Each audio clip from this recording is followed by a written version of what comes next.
பயிற்சியாளர்கள் அனைவருக்கும் வணக்கம். நான் உங்களின் தமிழ் சரவணன். பயிற்சியாளர்களே, நம்முடைய இந்த வாரத்தின் முக்கியமான தலைப்பு தொடர் வகைகள். தொடர் வகைகள் இந்த தலைப்பின் கீழே பார்த்தீங்க அப்படின்னா, நம்முடைய பள்ளி பாட புத்தகத்தில் எங்கெல்லாம் படிக்கணும் அப்படின்னா, இப்போ உங்களுக்கு டிஸ்பிளே ஆகிருக்கிறது 10th old book.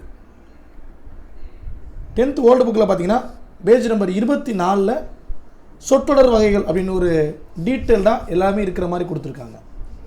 Okay, new புக்கில் இருக்குது, ஆனால் கம்மியாக இருக்குது. எப்படி எங்கே இருக்குது அப்படின்னா 8th இருக்குது. 8th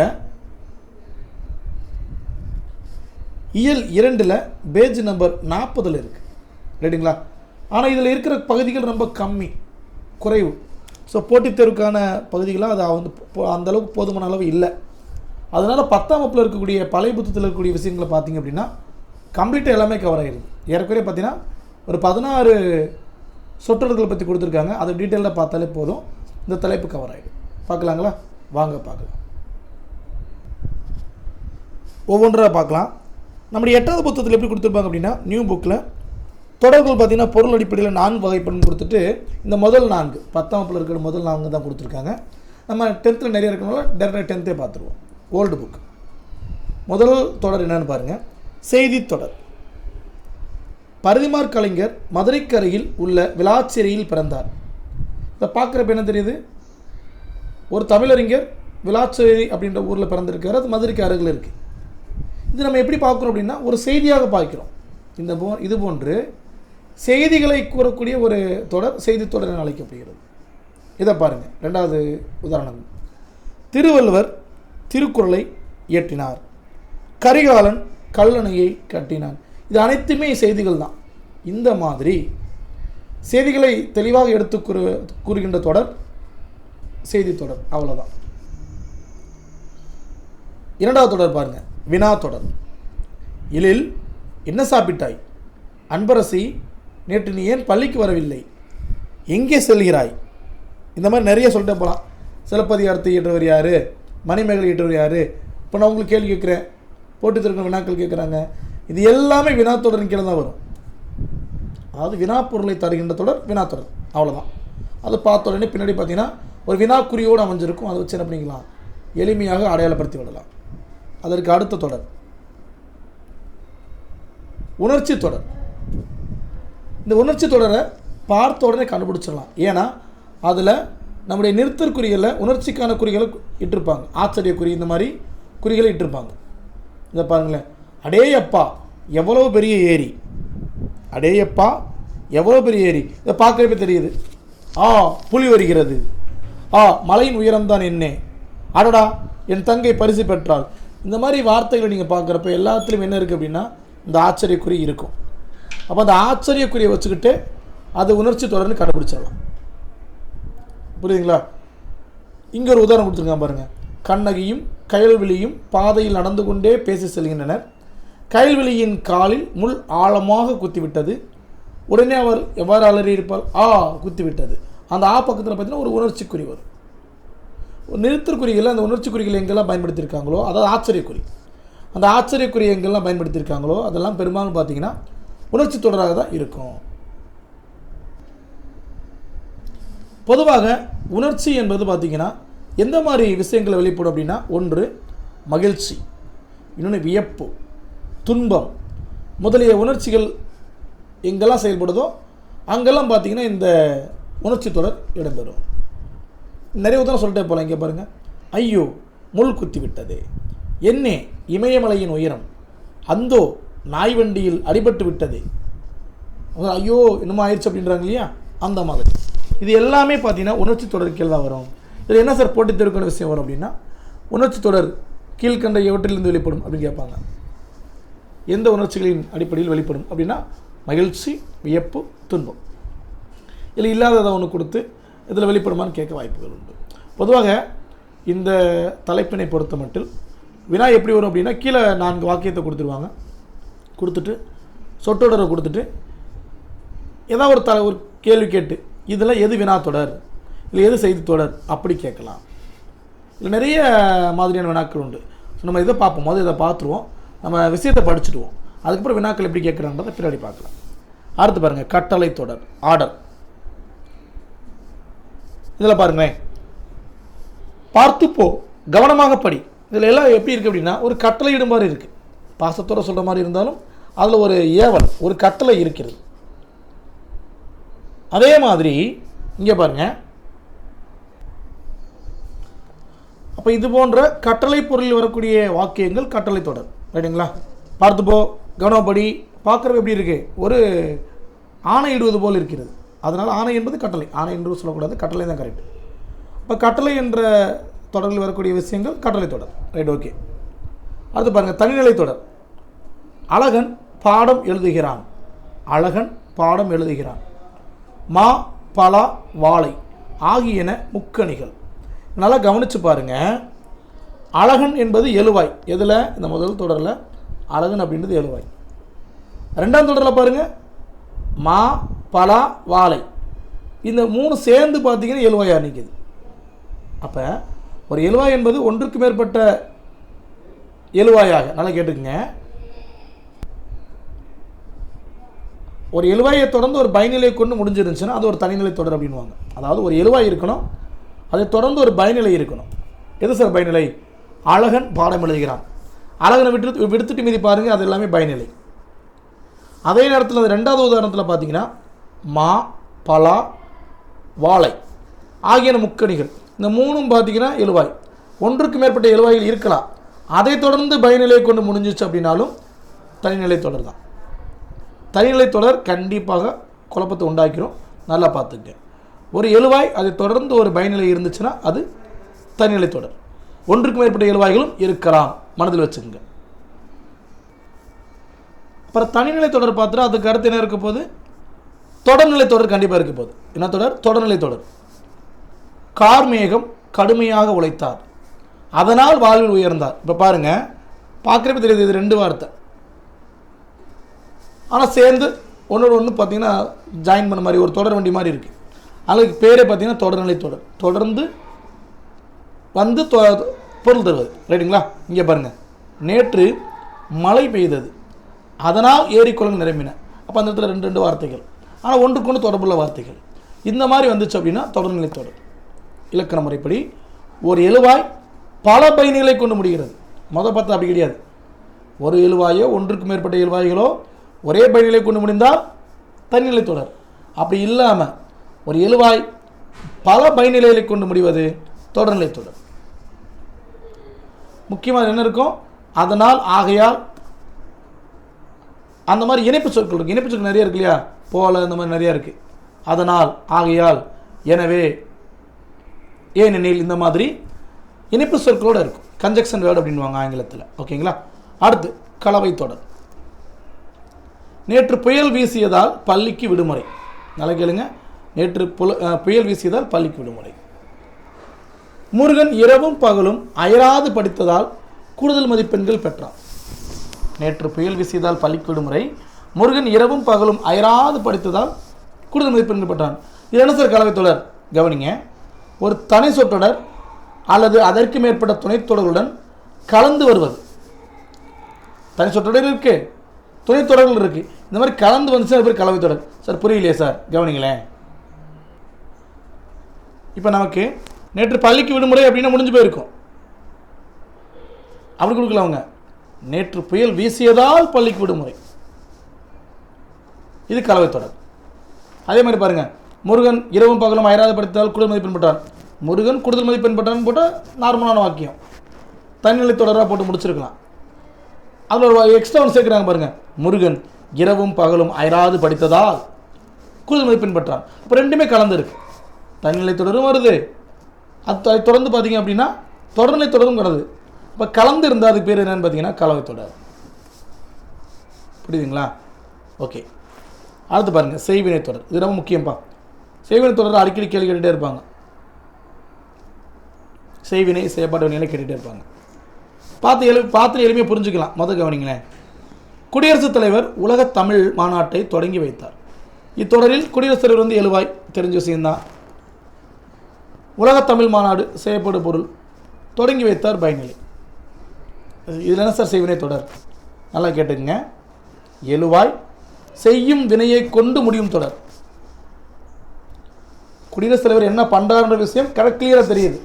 இந்த மாதிரி செய்யும் வினையை கொண்டு முடியும் தொடர் செய்வினை தொடர். ரைட்டுங்களா?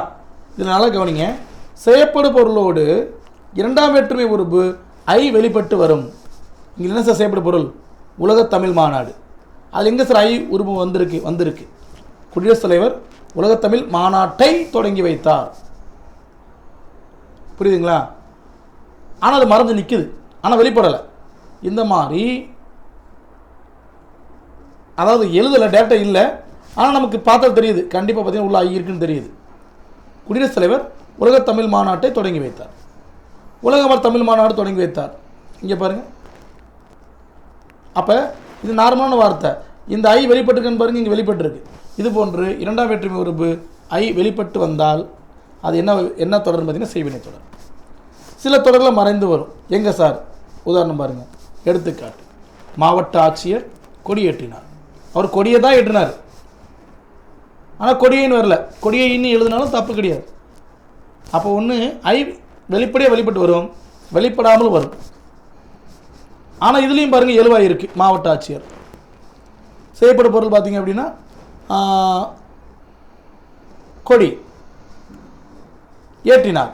ஸோ மூணுமே இருக்குது, பயனிலை இருக்குது. இப்போ எழுவாய் இருக்குது, செய்யப்படும் பொருள் இருக்குது, பயனிலை இருக்குது. இந்த மூணுமே இருக்குது. ஆனால் உறுப்பு பார்த்தீங்கன்னா மறைஞ்சு நிற்குது. உறுப்பு மறைஞ்சோ அல்லது பார்த்தீங்கன்னா வெளிப்படையாக வந்துச்சு அப்படின்னா அது செய்வினை தொடர். ஓகே, செயற்பாட்டு வினை தொடர் எப்படி சார்? ரொம்ப எளிமை தான், கவனிங்க. உலக தமிழ் மாநாடு குடியரசுத் தலைவரால் தொடங்கி வைக்கப்பட்டது. இந்த ஆள் வருப்பா. ஆள் வந்துட்டாலே செயற்பாடு தான். ஆள் எங்கே பாருங்க? இங்கே இருக்கு பாருங்க. ஆள் என்பது செயற்பாட்டு. அப்போ ஆள்னாலே பாட்டுன்னு மைண்டில் வச்சுங்க. இப்படி மைண்டில் வச்சுங்க. ஆளை பார்த்துன்னு பாட்டு பாடிடுவாங்க அப்படி மைண்டில் வச்சுங்க. அப்படி தானே இளமை காலத்தில் அவங்கவுங்க ஆளை பார்த்தா பாட்டு பாடிடுவாங்க மனதுக்குள்ளே. அது மாதிரி ஷார்ட்கட்டில் வச்சுக்கோங்க. ரைட்டுங்களா? பாருங்கள். இத்தொடரில் இருக்கக்கூடிய சொற்கள் செய்யப்படும் பொருள் எழுவாய் பயனிலை அதே வரிசையில் இருக்குது. ஆனால் எழுவாயோடு ஆள் அப்படின்ற மூன்றாம் வேற்றுமை உருபு இருக்குது. அதே நேரத்தில் அந்த பயனிலையோடு, அதாவது அந்த வார்த்தையோட பயனிலையோடு இந்த 4 வார்த்தைகள் இடம்பெறும் துணை வினைகளா. எது? படு, பட்டது, பெரு, பெற்றது. இந்த 4 துணை வினைகள் பின்னாடி நிற்கும். இங்கே பாருங்களேன்.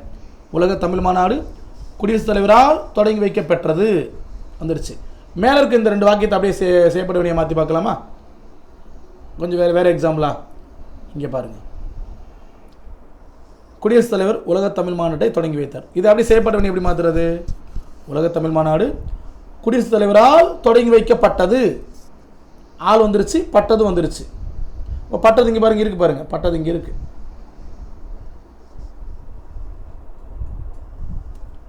புரியுதுங்களா?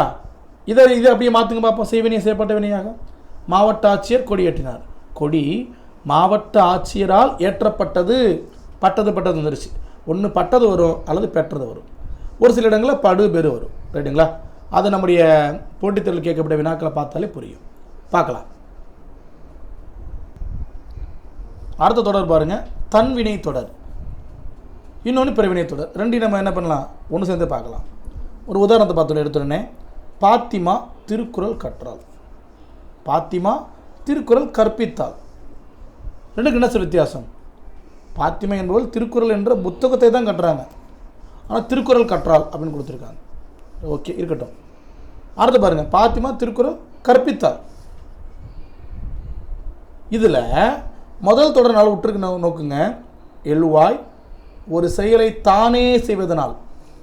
பாத்திமா திருக்குறள் கற்றாள். இப்போ நான் இருக்கேன், நான் ஒரு புக்கை படிக்கிறேன். அப்போ இது தன்வினை. நான் செஞ்ச வினையை நானே சொல்கிறேன். வினை என்பது மீன்ஸ் செயல். பாத்திமா திருக்குறள் கற்றாள். இப்போ பாத்திமா தன்னுடைய வினையை தானே சொல்கிறாள். அதனால் பார்த்தீங்கன்னா இது தன்வினை. அப்படி இல்லாமல் சொல்லித்தராங்கன்னு வச்சுக்கோங்க. என் மாதிரி சொல்லித்தராங்கன்னு வச்சுக்கோங்க. இப்போ நான் செஞ்சுருக்க செயல் பார்த்தீங்கன்னா பிறவினை. என்ன பண்ணிட்டுருக்கேன்? தமிழை உங்களுக்கு கற்பித்து கொண்டிருக்கிறேன். இது பிறவினை. பாத்திமா திருக்குறள் கற்பித்தாள். இது எப்படி சார் முடியும்? அதே எழுவாய் அச்செயலை பிறரை கொண்டு செய்விப்பது. இது பிறவினை தொடர். இல்லைங்களா? இது உதாரணங்கள் பார்க்குற புரியும். இப்போதைக்கு என்னென்னு பார்த்து வச்சுங்க போதும். உதாரணங்கள் முடிஞ்ச இந்த வீடியோவில் பார்ப்போம். அல்லது நாளைக்கு வீடியோவில் இந்த தலைப்பின் கீழே வர போட்டித் தேர்வில் எந்த மாதிரி கேட்டிருக்காங்கன்றதை நாளைக்கு நம்ம பார்ப்போம். அப்போ கண்டிப்பாக புரியும். இங்கே பாருங்கள், நேர்கூற்று தொடர். நேர்கூற்று நேராக கூறுவது, அதாவது ஒரு பேசுவதை அப்படியே பேசுவது. எப்படி சார்? இங்கே பாருங்கள், ஆசிரியர் மாணவர்களே நாளை ஒழுக்கமுடைமையில் குறள் 5 படித்து வருக என்றார். அப்போ ஆசிரியர் மாணவர்கிட்ட கூடியிருக்கார், இதை அப்படியே கூறுறாங்க. இது நேர்கூற்று. திரும்ப ஒரு சொல்கிறேன், ஒருவர் பேசுவதை அவர் பேசியபடியே கூறுவது. அவர் என்ன சொன்னார் அப்படியே சொல்கிறது. சொல்லுவாங்க, நேற்றைய கூட்டத்தில் பிரதமர் அவர்கள் அனைவரையும் முறையாக வரி செலுத்த வேண்டும் என்று கூறினார். நேர்கூற்று. ஆனால் அவர் சொன்னதை சொல்லியிருக்காங்க. அனைவரும் வரி செலுத்த வேண்டும் என்றார், அனைவரும் வரி செலுத்த வேண்டும் என்றார். நேர்கூற்று. இப்போ அதே கவனிங்க, அந்த மேற்கோள் குறிகள் இடம்பெறும் எதில்? நேர்கூட்டில். எப்படி இந்த மாதிரி இங்கே பாருங்கள், நம்முடைய ஆங்கிலத்தில் டைரக்ட் ஸ்பீச் இன்டைரக்ட் ஸ்பீச் பார்க்குறீங்களா, அதுதான் மேற்கோள் குறிகள் இடம்பெறும். நம்ம என்ன பண்ணுவாங்க, செட்டை தூக்கி தட்டு போடுற அந்த மாதிரி பண்ணுறோம் இல்லையா, அதே தான். இப்போ மேற்கோள் குறிகள் இருந்தால் அது பொதுவாக நேர்கூற்றாக இருக்கலாம். அது ஒரு மறைமுகமான நமக்கு ஒரு யோசனை, ஒரு ஐடியா. சரி, வேறு என்ன செய்திருக்கோம் அப்படின்னா, தன்மை முன்னிலை பெயர்கள் மற்றும் இடம்பெறும். தன்மை முன்னிலை பெயர்கள் இடம்பெறும்.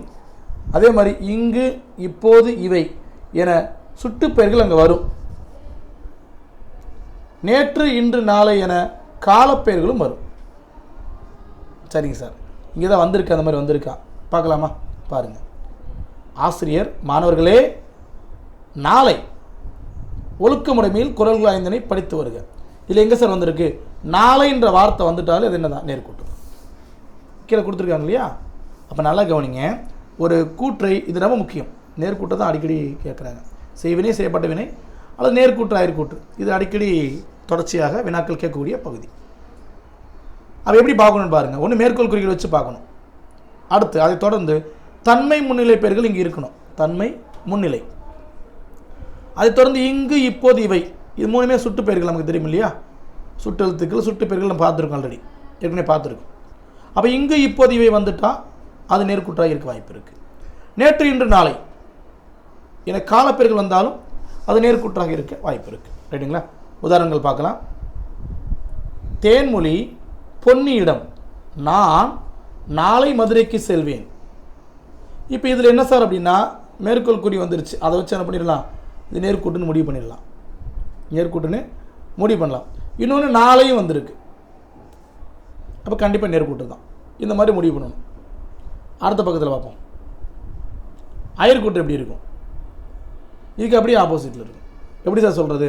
இங்கே பாருங்கள், ஒருவர் அல்லது பலரின் உரையாடல்களை, ஒருத்தர் பேசுகிற விஷயத்தை அல்லது பலர் பேசுகிற விஷயத்தை இன்னொரு சொல்கிற மாதிரியே சொல்கிறது. ஜாடமாக சொல்லுவாங்க இல்லையா, டே அவன் அப்படி சொன்னான்டா, டே இவன் இப்படி சொன்னான்டா, அதாவது அவன் அப்படி சொன்னதான் அவன் சொன்னான்டா அப்படின்வாங்க. இப்போ நேரடியாக கூறாமல் இன்னொருத்தன் அயலார் கூறுவது போல் அமைப்பது அயற்கூட்டத்தோடு. நல்லா கவனிங்க.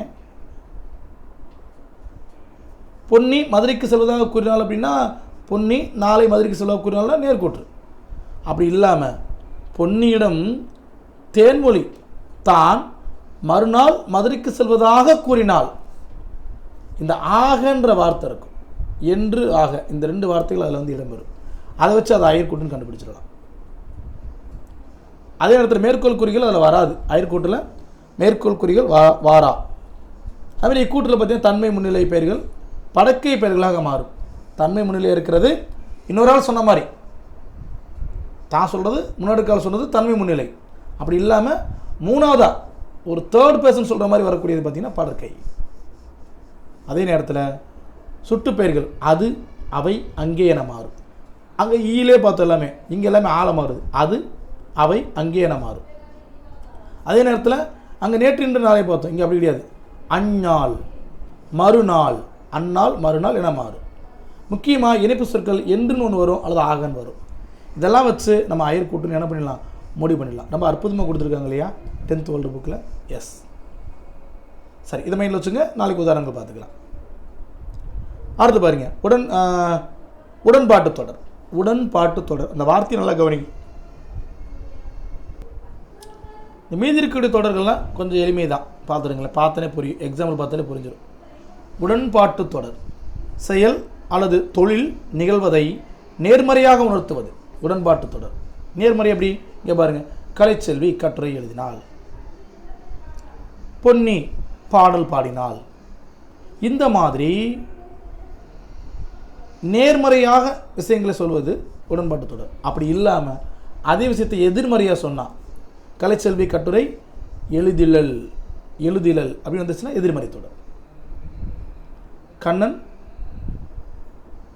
கண்ணன் பாடல் பாடினான் அப்படின்னா உடன்பாட்டு தொடர்.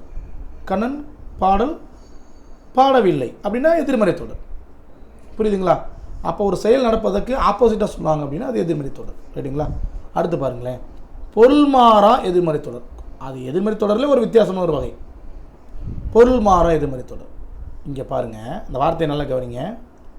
கலைச்செல்வி கற்று எழுதாமல் இராள் சொல்கிறேன். டேய், நான் ஜெயிக்காமல் இருப்பேனா? ஜெயிச்சுன்னு அர்த்தம். ஜெயிக்காமல் இருப்பேனா தோத்துறான்னு அர்த்தம் கிடையாது.